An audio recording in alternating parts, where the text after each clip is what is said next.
Hi friends, आम्ही आज daddy घरात नाही आहे, त्यामुळे आज आम्ही आमची जी बाहेरची कामं आहेत ती करायला चाललो. जसं का माझा ड्रेस शिवायला टाकायचा आहे, तो मी ड्रेस शिवायला टाकायला चाललो. आणि मी बोलू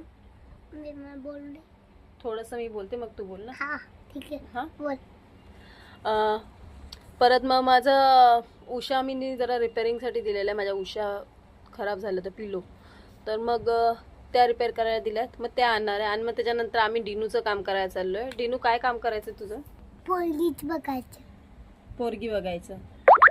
तुला लग्न करायचं आहे ना? तर आम्ही ह्याच्यासाठी मुलगी बघायला जाणार आहोत दोघं जण. नंतरला आमचा डॅडी ॲक्च्युली त्या गोष्टीसाठी संमत नाही आहे, म्हणून आम्ही डॅडीला घेऊन नाही जातो आहे लग्नासाठी पोरगी बघायला. तर डिनू आणि मीच चाललो आहे डिनूसाठी पोरगी बघायला. अच्छा, तू लग्न केल्यावरती म्हणजे लग्नच करणार आहेस ना? लग्नासाठीच पोरगी बघायला चाललं आहेस ना? खरंच करणार आहे.